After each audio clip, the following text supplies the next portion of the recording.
Mr. Krauseneck, please.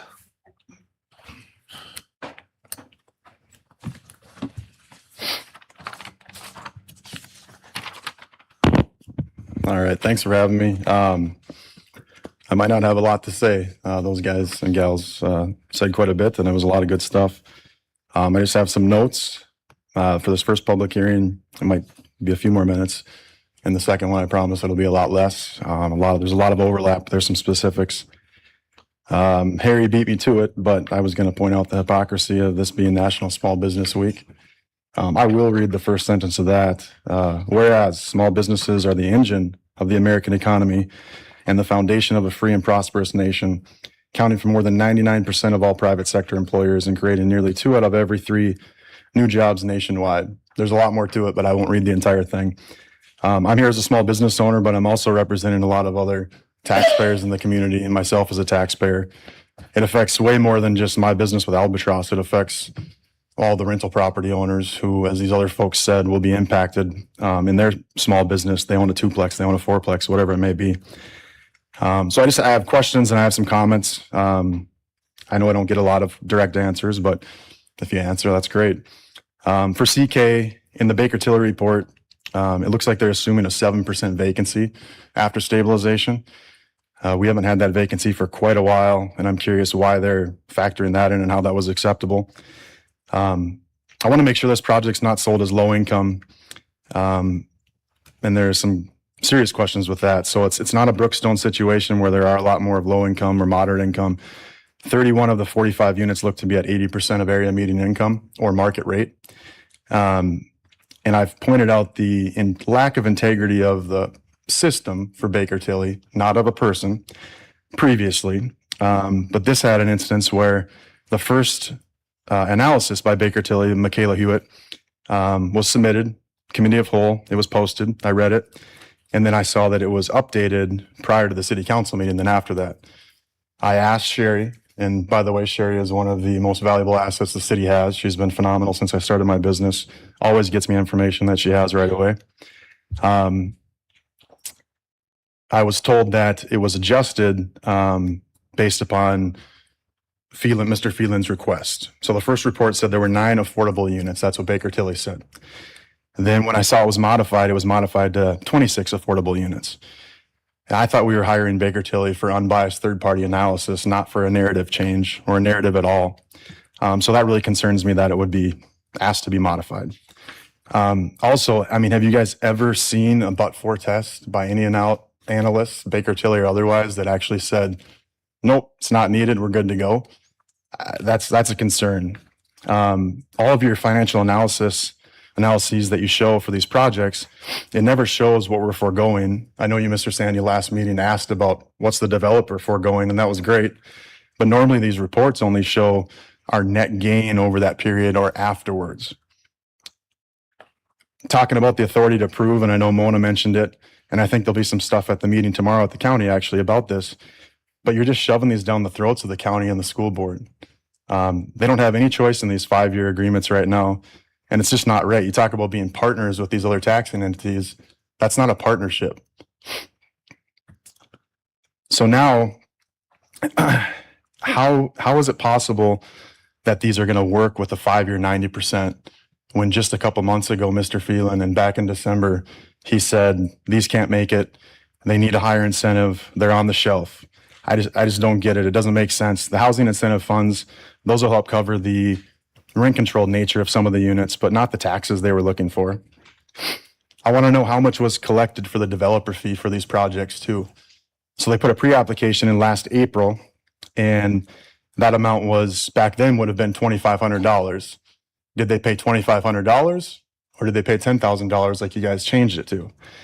It's great that you guys bumped that up, but why aren't we just billing these applicants whatever it costs? If they want to apply for this and they want to run the risk of maybe being told no, why aren't they paying the full bill? I did a request through Sherry, and she got it for me right away for all of the Baker Tilly projects in the past, and the average was about $10,000 for all of them. I'm going to point out again, and I keep saying it, I still haven't received an invoice, and it's not Sherry's fault, but I haven't received the invoice for Northridge's The Reserve. That finished in September 2nd or 5th. It's 9 months later, and we don't know how much the city, the taxpayers paid them to try to sell that project. She was here multiple times at the county in person, I think on a conference call. She was at the park board, the school board, excuse me. A lot of money was spent, but I still don't know how much. And then we'll get to the actual public purpose that you're selling. And some of these folks talked about the vacancy. I have the vacancy reports. You're talking about a housing shortage. But when I ask you guys, I don't get answers as far as what do you need to see for vacancy for us to say no to these. So the vacancy reports that I got last July, because when I started hearing the mayor on May 19th, you said, we're less than 2%. And then Mr. Phelan at a county meeting said, we're less than 2%. I asked, how are we getting that number? Because I had the vacancy reports already. And the fourth quarter of 2024, per the Apartment Association, which would have been our last good read on vacancy because it was before the airmen came here from South Dakota temporarily, we were at 6.55%. And that was based on about 7,800 units. And I think Sean or Harry said we have about 11,000 units in town, 11 and a half. So it's a decent sampling. But then when I asked Mr. Phelan, he got back to me right away and gave me the information, which was great. He shared a consultant's memo from Wyzetta for a firm that was paid for by Northridge Construction, who was asking for the incentive at the time. That vacancy rate, it was just a portion of the report. They were looking for feasibility analysis on a project they wanted to build. Well, that report, they took a small sampling of similar type of apartments, so some higher end units, I believe, and they pulled 876 units, and that vacancy showed 1.3%. And then Mr. Phelan also told me that you guys sampled or pulled your multifamily partners in the community, and they said we were at 0 to 1 to 3%. I asked who are those partners, and I was told Dakota Commercial, Northridge and Oxford, and then IMM. So we're talking about the main folks that have been the beneficiaries of these incentives and the ones who are applying for them and the ones here tonight. I mean, why would you share your full vacancy data? Most people I talk to that have 2-plex, 4-plex, they don't even want to share their own vacancy data. But again, that vacancy rate with the best data we have showed that we were more than healthy. I know in that Blue Ribbon Commission we talked about, or you guys talked about 6 to 7% was healthy, but even 5 to 6% looks like that's a norm. This last year, the airmen were here the entire time. It's hovered around 3.5%, but you add about 125 units back in that those 800 to 1,000 airmen took, and our vacancy's right back up. So we're in a safe spot. Then last summer, you guys hire Praxis Strategy Group. I've talked about this before, but I'm going to say it again. Mr. Schill provided a memo and analysis, and now it looks like the EDC and the chamber are working on with them as well. It looks like some of the same data. I know you asked about who's paying for it, but if the EDC's paying for it and the chamber's paying for it, some of us are still paying for it because they do get some tax dollars and some sponsorships and some memberships from the city. But we paid Praxis $2,000 to look at Zillow rents data, and his conclusion was that the rising rents since 2022 equated to a lack of supply. It's not just that simple with economics. There could be other factors at play, but instead of just looking at vacancy data, that's the route that he went. Everything's risen since COVID, not just housing, so it makes sense that rents have escalated. Also, we have a transient population with the Air Force Base. They don't have the option of not paying for housing. They have to have a place, so landlords can have higher rents. A lot of UND students don't care about debt anymore, or a lot of students in general, a lot of that age. They can take on debt, they can live beyond their means, and they're not going to be worried about it. And then we talk about growth a lot, but if we look at the census data, we've only gone up about 700 people from 2020 to 2024. And I know Mr. Schill also pointed out something to the effect of that has to do with reporting during COVID, but I pulled some similar cities and larger cities in North Dakota. Our growth rate in that period then was about 0.8, but Bismarck is not that much bigger than us, and they showed a 5.6% increase. Fargo is a lot bigger, and they showed an 8.2% increase. So I don't think that's the reason why our numbers show that. I just don't know where the people are coming from. Talk a lot about UND's enrollment, record numbers. it's just back to where it was in 2012 and 2013. And we don't talk about the fact that now, post-COVID, over a third of students are remote. So we don't have those people necessarily here. Talk a lot about future taxes, how it's going to be so great at year 6, or with a lot of them at year 21. What if CK specifically, if they're doing this income-based housing, what if they take it a step further and have it more income-based, and then they sell it to Grand Forks Housing Authority? Not that that would be a bad thing, but we're not going to have taxes then after the period, just like we might not have taxes on Memorial Village if they sold to UND at year 21. Then I want to get into the competition piece. This is what it says on their application for CK. The competition would be with other mixed market rate and HIF-funded apartment projects in Grand Forks. The domain, the only difference is other market rate apartment projects in Grand Forks. It doesn't have that HIF aspect.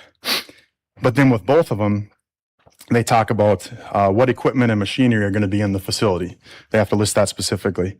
And they have the residential units will contain standard appliances, including refrigerators, dishwashers, ranges, washers, and dryers. The amenity areas will also have these same appliances for resident usage. Now, while I assume that CK isn't going to have anything beyond that, it's probably right. I doubt they're putting in a golf simulator or bowling lanes or a pickleball court. But if that's the case, why can't you ask them to write that into the agreement? The reason why I don't believe it, and I want it in writing, is because they have that exact same thing on the domain. And I know their drawings show golf simulators, pickleball courts, bowling lanes, everything. You guys have the authority to put this in the document, so you should put it in every single one if you're going to approve these for housing. And like I've talked about in the past, it is absolutely competition. I've been greatly impacted. I've talked to a lot of apartment owners now, and they also are not happy about it. They see that they'll be impacted. You've had Bob Calger at multiple meetings explaining to you, and he's been in the business a long time. He's dealing with some health stuff, so that's why he hasn't been in the meetings in person. I want to hit on just publicly, I emailed you, but I want to make sure the rest of you saw my remarks about the golf simulator aspect. You brought up the Memorial Village, Mr. Sandy, and the schedule for the simulators. But if you looked at my schedule for my golf simulators on a Monday in February when it's prime time, you would think I'm going out of business. People don't schedule for that in advance. So it would certainly be the case with Memorial Village's golf simulators, the 3 that they have. But also you picked the week just before spring break. The kids are going to be leaving town. It wasn't going to be a busy week for them, so it was a very poor example. These golf simulators have, in these apartment buildings, Memorial Village, they have impacted my business significantly. But again, I'm not here just for mine. I'm here for all these other small business owners that have apartment complexes. There's a lot of folks, like I said, they have maybe 1 duplex, maybe a 4-plex. They put their hard-earned money into it to invest and put it to work, but now they're going to be impacted by these. I think Sean mentioned, I had just gotten this data, I'd found this too. We've added about 1,000 units through these tax incentivized complexes, or we would if these 2 tonight. And that's in an arena of about 11,000 units in town, like I had said. I think it's in the Baker-Tilly rate or analysis for both of them, but they talk a lot about cap rates when you have investment properties. And Sean mentioned it, those are just going to go down when you have excess vacancy. They're not going to be able to sell it. The property values are going to go down, and the total benefit to the community for net tax gain is going to go down. The last thing I wanted to talk about was the transparency and ownership. And I want to thank you on the record for having the humility to state that, yes, it is only the registered agent that shows up on the Secretary of State. The reason why I brought that up wasn't to call you out, and I think you know that. It's to call out the fact that we have an attorney over here who didn't call it out. Our attorney, who's getting, I think, about 10 grand a month, should be looking out for you guys and correct you. If you say something up here that's wrong, the majority of the public watching this thinks you guys are right. So if they hear something, it should be corrected. And it shouldn't be joked about when someone has the humility to do that. So I appreciate that. And I just want to close with the fact that, again, with it being National Small Business Week, just keep that in mind of what you're doing to not just my business, but all the small business owners in town that this will impact. And I'll probably be up in a few minutes, but I appreciate it. Thank you, Mr. Krauseneck. Mr. Krauseneck, please. Thank you again. I only had a few notes, but I've got more notes from the discussion. We'll see if I can read it, though. My girlfriend can never read my handwriting. Everything from the first one holds true. But if some of you had in the back of your mind that the last one maybe had more of an income-based factor than it did, or if that influenced your decision, hopefully on this one, you go the other route. It's completely market rate. For that Baker-Tilly report, the only real question I have in there is they talk about the commercial space, and we have 10,000 square feet of commercial space that's going to be available in there. They list the projected, it's kind of like the vacancy from the other one. They list in this one, though, that the commercial per square foot rate is going to be $15. I don't know if any of you have leased commercial space. Maybe some of you have, but there's no way they're going to list that space on the south end of town for $15. You'd have a lot of business owners like myself who would be further south probably if that was the case. You can look at a new project they have by the Grand Cities Mall. They got it listed at 22. Memorial Village, I think they have listed at 25. Some places down in the south end are in 30s. So these numbers, yeah, Baker-Tilly's probably looking at it and looking at averages everywhere, but that's not the Grand Forks market. So they're underestimating by hundreds of thousands of dollars in what that commercial space should bring in for them. Then I want to point out, I've sent this to all of you guys. I posted it online and a lot of people have seen it. This is the actual packet that I got from the neighborhood meeting. I live in that neighborhood. It's not what's posted online now. And I understand why. Why would you want to show that you're going to have 2 golf simulators, 4 bowling lanes, an indoor pickleball court, an indoor basketball court, an indoor fitness center, 2 outdoor pickleball courts, an outdoor putting green, which I assume is a nice artificial turf one, which costs 70 to 100 grand, 50 grand at the minimum. It's right on here. It's page 4. And I know you all have a picture because I sent it to you. The tax incentive they're asking for is a 5-year, 90%.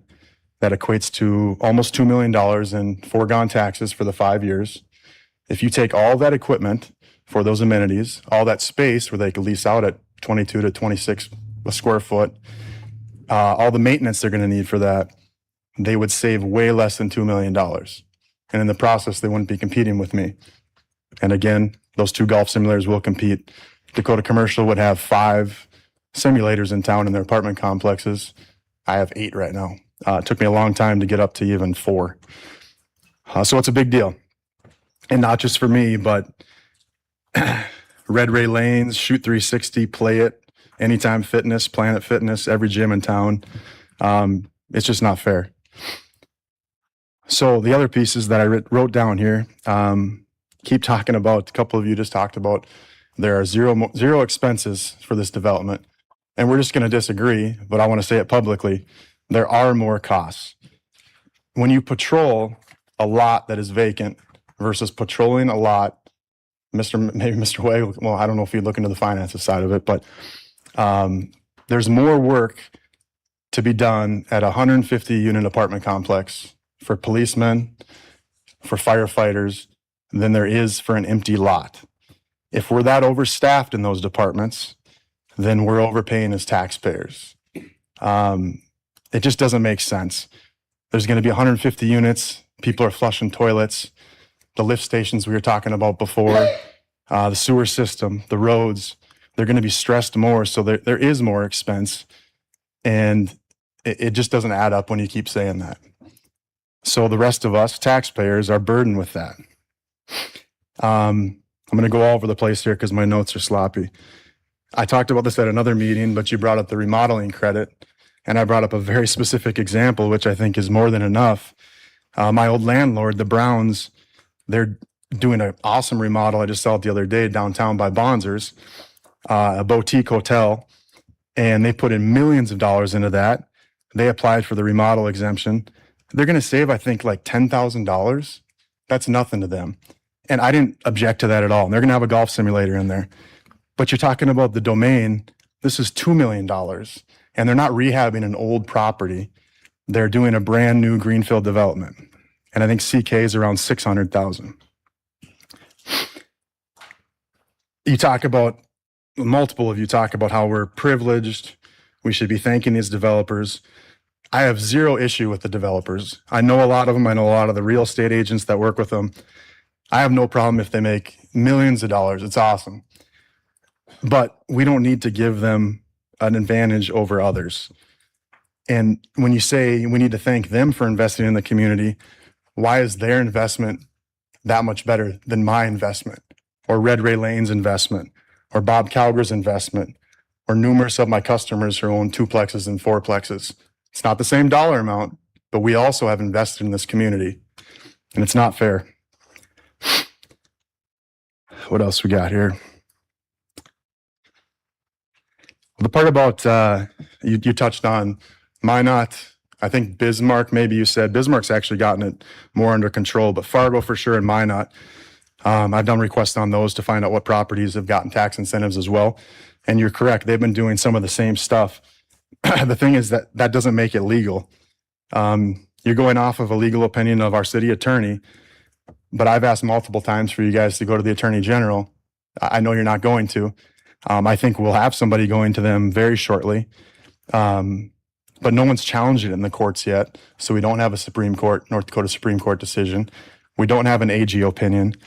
All we have, to my knowledge, is a PowerPoint presentation that Mr. Gosted put together, but we don't have an actual formal legal opinion that I've ever seen. I've talked about North Dakota Century Code here numerous times. Harry asked me before the meeting, hey, have you ever brought this up to them? I said, I sure have. Maybe he gave you a different perspective, but I've got documents off the state tax commissioner's website that kind of put it in layman's terms for people versus the actual Century Code. And that also shows that we shouldn't be doing this. I'm not going to give you the definition of primary sector again, because Harry did that. I'll give you the definition of project, because I know Mr. Gosted explains it this way. Project means any revenue producing enterprise or combination of two or more of these enterprises, or an expansion to an existing business. So he says apartment complexes qualify. But what he doesn't talk about is the part in the state site that talks about qualified project. Well, the qualified project aspect is the primary sector aspect. You can go on another section that I have here. You do the drop-down tab for qualifications, and it says projects must be a newer expanding primary sector business. And then it talks about what primary sector is. Again, this isn't the actual legal document, but it's explaining what that is. But why not have the courage to go to the Attorney General? No offense to Mr. Gosted and his experience, but I believe the AG probably has more experience, and let him opine if you're so confident that this is legal. Maybe we can take a precedent for the entire state if no one's done that yet.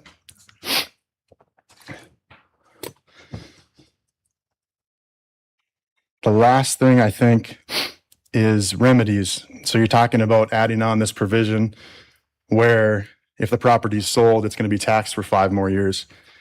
And you can have penalties, or I forget the terminology used. But how do you hold an LLC accountable when they can just dissolve right away?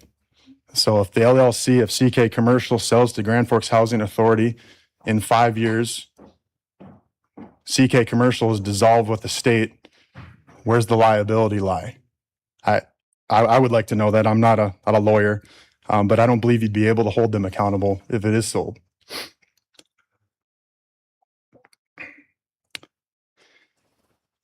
I think that's it. But the main aspect of this one is there is no income-based aspect. It's market rate with extremely lavish amenities that compete with me and numerous people in town. And at some point, you are going to have to say no. So maybe this is the one. I don't come here just to waste my time. So I actually do hold out hope that maybe someone will join. Well, maybe she's not even going to vote. Maybe someone will join Ms. Osowski in this vote. I'm going to keep coming. So thank you. Thank you, Mr. Krauseneck. Anybody else on item 3.2? I think he may You have may have been on the, left, so, yeah. So then next I would have Andrew Krauseneck. And he was going to speak on item 5.9 and general comments. All right. All right, Mr. Krauseneck, this period will have a 3-minute timer, so just keep aware. We got to follow the policy, Yep. and we'll start it right now, please. All right. It'll be really quick. I had 2 routes. I thought maybe I'd come up here and say thanks. That's not what I'm going to do then. I do want to know, I emailed you guys a few weeks back. Miss Berg's the only one who replied to me. Miss Osowski doesn't have to because I know she's a no. But I still do not know from any of you what it will take for you to say no. I think I and other citizens deserve that. So if you're going to say we don't have a healthy vacancy, what number do you need and where do we get that from? If you guys say we need housing, like we need to know what information you need. Where do we need to get to?